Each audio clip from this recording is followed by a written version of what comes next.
In the town of the Thai when Jeremy Lanigan. Good morning, listeners, friends. Sitting here in the pier in Dunleary, just to share a few words with you about the upcoming release, The Early Years. No one was more surprised than me about this album. Universal Music Ireland purchased the catalogue of Tara Records, and they contacted me and said they'd like to start a project called The Early Years, and would they have my blessing? And seeing as they owned the product and didn't have to ask me, I thought, well, why not? Why not collaborate with these good people? And so they've been working on it for the last year. They've uncovered a lot of tracks from different sources, and the whole thing is ready to go now. So they wanted me to do a few ideas, all of which have been scuppered by the lockdown. So here I am this morning with my son Andy, sitting out in the beautiful winter sunshine, just to say a few words about the early years. So Andy, I think you've picked a few songs from the set list. So if you want to pick out a couple there, I'll maybe talk about them. Well, I thought a good place to start might be Paddy on the Road, as it was one of the earliest releases. Yeah, well, Paddy on the Road was... That project started back in 1968 when I met up with Dominic Bean in London. And Dominic and we struck it off. On a number of occasions he invited me out to his house, and I stayed with himself and Josephine. And he actually organised my first album with Mercury Records. And I sang a number of Dominic's songs on that first album, one of which was a song called Paddy on the Road. And I haven't sung the song very much in the last 50 years. I used to gig it a bit in the 60s, and then with Planksty and everything, it fell off the list. And but I was delighted to see it resurfacing again on this. It goes, oh, I've won a hero's name with McAlpine and Costain, with Fitzpatrick, Murphy, Ash and Wimpy's gang. I've been often on the road, on me way to draw the dole, when there's nothing left to do for Sir John Lang. I used to think that God made the mixer picking hard, so that Paddy might know hell above the ground. I've had gangers big and tough tell me tear it all out rough, when you're building up and tearing England down. And I suppose that song appealed to me because in my early years in London, before I got going at the music, I had a few attempts at working on the buildings.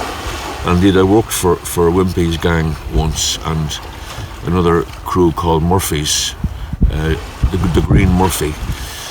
So I kind of felt quite at home singing that song way back then. And it's nice to see it coming back around again, and I hope people like it. It's got a great air to it. It has a good melody, yeah. It's nice. How about Lanigan's Ball? Well, Lanigan's Ball. When I was starting out on my journey, I happened upon a book called Irish Street Ballads by Colm O'Loughlin.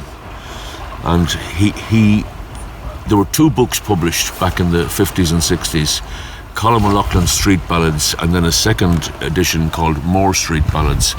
And those two books became almost like the Bible for budding young balladeers. Many of us were gaining repertoire from the pages of those two books. And I suppose sometime in the late 60s I came across Lanigan's Ball, and I was very taken with it, and started to sing it around the 70s, and included it on an album called Whatever Tickles Your Fancy. Yeah. And subsequent to that, here we are sitting in Dunleary. One night I was coming back on the boat from Holyhead, and I met up with Dermot O'Leary out of a band called the Bards. Right. And we had a few brandies and we had a few bottles, and we ended up singing to each other.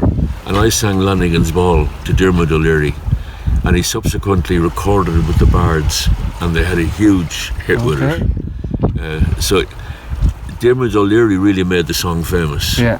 But I used to sing it back in the day, and when I was recording it, there was a couple of African percussion players in town, and they came along to the studio and played on it. And it's a in the town of a Taiwan, Jeremy Lanigan battered away. He hadn't a shilling, his father died.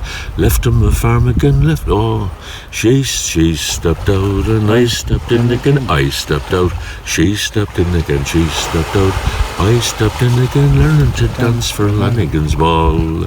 They were doing all kinds of nonsensical dances out on the floor for a reel and a jig. That's about all I can remember of it. I have to relearn that one. But it's a bit of crack, that song. It's a good up-tempo kind of number, isn't it? It's good crack, all right. 6 long months I spent in Dublin, and 6 long months doing nothing at all.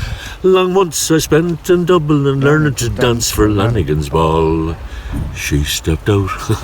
Again. I always wondered when I was a little fella what that was all about. It's just the dancing bit that got me. Yeah. Son, come tell it unto me. The kind of old traditional. Yeah, this is one of a number of songs, maybe 7 or 8 songs in my repertoire over the years that came from the singing of John Riley. And this is a song of which there are so many different versions. A lot of the English traditional singers have different versions of this song. I think there's even American versions of it, and there are quite a few Irish versions. Oh, and what put the blood on your right shoulder? Son, come tell it unto me, to me. Son, come tell it unto me. That is the blood of me youngest brother. You must pardon me, Mama. Oh, you must pardon me. Singing what came between you and your youngest brother? Son, come tell it unto me, to me. Son, come tell it unto me. It was all from the cutting of a hazel rod, oh, that never will grow into a tree that never will grow into a tree. What will you do when your daddy finds out? Son, come tell it unto me, to me. Son, come tell it unto me. I will leave me foot down on a ship's board, and I'll sail far across the sea, I'll sail far across the sea. And it being first thing in the morning, I'm very husky. Do you hear me huskiness? Sure, that's allowed. And join in if you want to, Andy. Thanks for that. I think Lancome did a version of that recently. I think they did, yeah. Yeah, I heard it. I don't know if it was the same source. Yeah, they did it. Some of the lyrics were definitely the same. It was a their version of it, and it didn't sound anything like that version. Yeah, but yeah. while listening to it, I noticed one or two of the verses were definitely of that. Yeah. What else have we got here? We have the Limerick Rake. Another song from the Colm O'Loughlin collection. I've always loved this song. Again, it's a song I have not gigged it for maybe 50 years, but it's one of a number of songs I will sing to myself late at night, sometimes in the workroom. I love the colour of this song. I'm a young fellow that's easy and bold. In Castletown Connors I'm very well known. In Newcastle West I spent many's a note with Kitty and Judy and Mary. My father rebuked me for being such a rake, spending me time in such frolicsome ways. I ne'er could forget the good nature of Jane. August fog and mead showed more or leave them as they are. And it just tells the story of a man who spent his young life having the crack and rambling the roads and embracing whatever came upon him as he travelled around the villages and towns and roads of Limerick. And now for the future I mean to be wise. I won't go into it. What did you record that on initially? It's on one of those albums from the 70s. I'm not sure which one. Solo? No, I remember other people played. Kevin Burke played on it. Donald Lunny played on it. I think the late Micheál O'Donnell may have played on that one. It was recorded in a studio called Ashling Studios, which subsequently became Dublin Sound. It was maybe the principal studio in Dublin in the 70s, out around Rosgar. And I've got a lot of memories and a lot of blanks from long nights in that particular studio. But happy times. Good. A few more here. We have Tim Evans. Well, the first time I met Ewan MacColl was when I played in his club, the Singers Club in London, which he ran with his wife, Peggy Seeger, and a collective called the Singers Group, the Critics, that's what they were called. And in 1968, I sat on a stage with Ewan MacColl and Peggy Seeger. I was 23 years old, and I would look back on it as a huge night in my life to be sitting beside Ewan MacColl. And kind of a light went on that night as well, because I realised MacColl was writing contemporary songs, but in the kind of traditional idiom. And this is the first Ewan MacColl song. Well, actually, it's the second Ewan MacColl song I ever sung. And it tells the story of Tim Evans, who was framed up on a murder charge. And Tim Evans would have been a man, an illiterate, a simple kind of a man, but a lovely man. Yeah. And they stitched him up, and they hanged him. At the time Tim Evans was hanged, they knew he was innocent. And he was the last man to be hung, I believe. And they let it go ahead. It was even up to recently there have been documentaries made, and there was a drama on BBC recently about the story of Tim Evans and how he was stitched up and murdered. Yeah. Tim Evans was a prisoner down in his prison cell, and those who ran about his crime cursed him down to hell.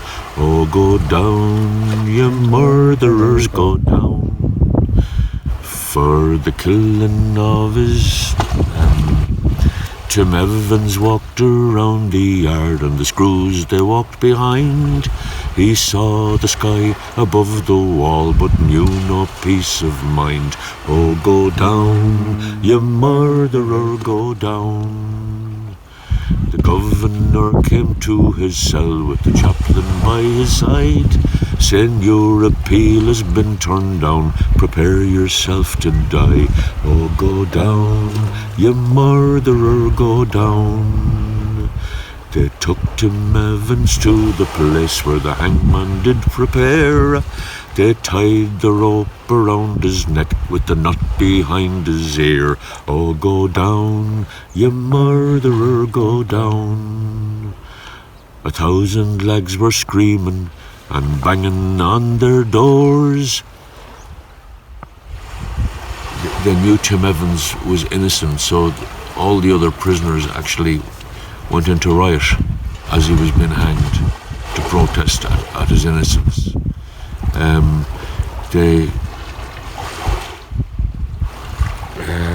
I can't remember the rest of it. See, I haven't been singing a lot of these songs, Andy, for a long time. But it's a very powerful song. MacColl was such a great writer. I mean, he wrote The First Time Ever I Saw Your Face, Travelling People, Dirty Old Town, The Shoals of Herring, Go Move Shift. He wrote hundreds of songs that live on many years after. And you still perform a lot of them? I do, yeah. Another great song of his is The Good Ship Grandma. or Compañeros, which he wrote about the Cuban Revolution. I didn't know he'd written Compañeros. Yeah, he wrote that. That must have been a big night for you as a young man. Oh, it was amazing. I mean, I can still remember the way I felt sitting up there with. It was a turning point really for me, you know. Yeah. To sing with Ewan MacColl. It was, and he was very helpful to me and very encouraging to me. And subsequently, I got to know his two sons and to work with his two sons, and Neil and Callum, and that was a great experience as well. And just last year, up here in the Pavilion Theatre, I got to hear Peggy Seeger singing again. What a wonderful woman she is. And she was singing with her son Callum, and it was a beautiful gig. And she's still strong and proud and full of song. A great example to us all. Indeed. What else have we got here? Sacco and Vanzetti? Well, the first time I encountered Woody Guthrie's, actually, when I heard Sacco and Vanzetti, I'd never heard of Woody Guthrie. Right. And I was in Finsbury Park in London, and I was knocking around with the late Tony Small from Galway. And we'd be singing songs and swapping songs and having a few pints and comparing notes. And he had an album called Sacco and Vanzetti.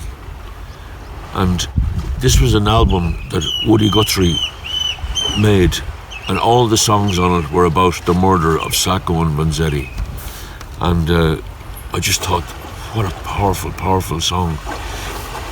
And I learnt it and recorded it some years later. And again, it's a song that comes up occasionally. It's a song that has never gone completely off the set list. It's about two Italians who, like hundreds of thousands of Irish, sailed to America in search of better life. And they settled in Boston, where they both became involved in the labour movement, in the trade union movement. And again, like Tim Evans, but under very different circumstances, they were framed up on a murder charge, and both of them were executed. And 50 years later, were given a pardon. 50 years after they were executed, the American state pardoned Sacco and Vanzetti. Say there, did ye hear the news? Sacco worked at trimming shoes. Vanzetti was a travelling man. He pushed his cart round with his hand. Two good men's a long time gone. Sacco and Vanzetti are gone. Two good men's a long time gone. They left me here to sing this song. Sacco was born in Italy. Sacco was born across the sea, somewhere over in Italy. Vanzetti born appearance fine, he drank the best Italian wine. Sacco sailed the sea one day, he ended up in the Boston Bay. Vanzetti sailed the ocean blue, he ended up in Boston too. Two good men's a long time gone. Sacco and Vanzetti are gone. Two good men's a long time gone. They left me here to sing the song. That's the first two verses. It goes on to tell the story of how they were stitched up. And great song. Woody Guthrie. Woody Guthrie's flame still burns. It burns in the music of Bob Dylan and 1,000 other singer-songwriters. And that album was included on a whole album about Sacco and Vanzetti. Woody Guthrie did an album, I think there's 12 songs. He wrote 12 songs just about Sacco and Vanzetti. Wow. It's amazing. Yeah. Well, may they rest in peace. It's terrible. What else have we got here? The Crack. Oh, the Crack was 90 in the Isle of Man. Well, where we're sitting here now is not too far away from young Barney Rush. Went to school up in Ablana there. And Barney was from your own patch. Sallyloggan. From Sallyloggan. And Barney Rush was a very talented man. he grew up in Sallynoggin, up the hill there, and left Ireland, I think, as a fairly young man. And I met up with Barney in 1968 out in Jersey, in the Channel Islands. I went out to play in the folk club there, and afterwards he invited me back to stay with him. And I stayed with him for a couple of nights in St. Helier. And I learned 2 of his songs, one of which was Nancy Spain, and the other one was The Crack Was 90 in the Isle of Man. And interestingly enough, I wanted to record both those songs on the first Planksty album, Right. but they didn't really work out. I think some of the guys thought that they weren't up to the mark. Right, yeah. How wrong they were. Barney's Nancy Spain has entered the tradition here in Ireland. It's part of the national repertoire of ballads and folk songs. One of the great songs. A great song which I sang at Barney's funeral a few years back. But the second song is a great song and describes himself and a bunch of his buddies from Dunleary here heading to the Isle of Man for a weekend and to have some fun and to have some crack and capers. And when he came back, he wrote this song. Interestingly enough, a guy from Newbridge wrote a new song using the same structure, Right. which is The Weekend in Amsterdam. Oh, yeah. And The Weekend in Amsterdam is based entirely on the structure of The Crack Was 90 in the Isle of Man. So it's nice to have been involved in both songs. Oh, weren't we the rare old stock?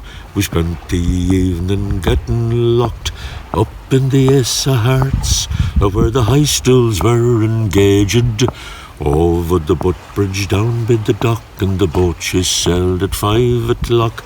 Hurry, lads, now says whack, or before we're there, we'll all be back. Carry 'em if you can. Oh, the crack was 90 in the Isle of Man.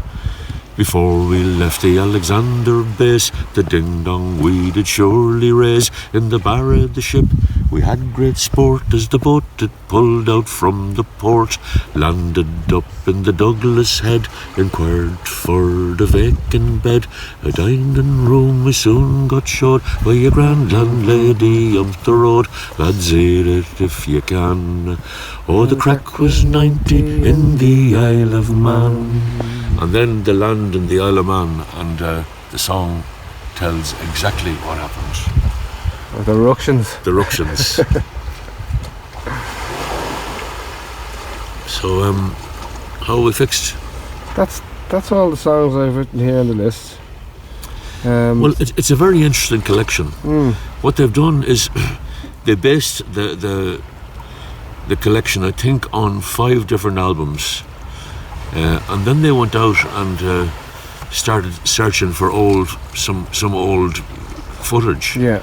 And they got songs from BBC, from RTE, and they actually have videos of songs I've no recollection of. Wow. You know, I'm singing with a few different singers. I don't remember them. Is there a video included or DVD There's a included? DVD. Okay. It's 2 albums. I think about 18 songs on the 2, maybe 24 songs on the 2 albums, I think, and then a DVD of. I got a bit of a shock when I saw the state I was in some of them. Oh dear. You know, it's while I was still inclined towards a drink beforehand. Points, like, you know, and there's footage of me playing with Stockton's Wing and Mary Black and Paul Brady, Planksty, Johnny Moynihan, Donald Lunny, all kinds of stuff from 40, 50 years ago. And it's is it 69 to 81? Is that the 69 to, I think that's the period covered, that 12 years. I love the cover. It's really you did a really good job on it. I have to say, I'm very happy with the way they treated the whole thing.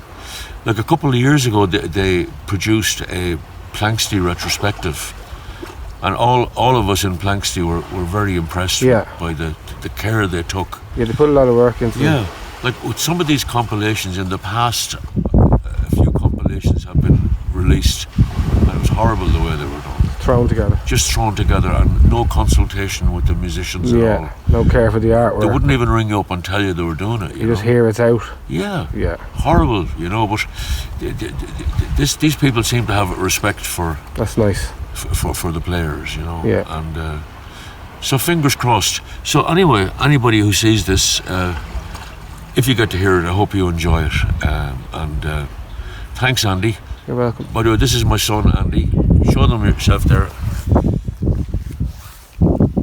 Hello. Andy's my main man. Well, one of two anyway. Okay, everybody. Thank you very, very much. And All the best. Hopefully we'll see you along the way when the clouds clear. It's a beautiful morning here this morning, and very blessed to live close by this place, and we'll see you along the way. Slán go fóill. Oh, I've won a hero's name with McAlpine and Costain, with Fitzpatrick.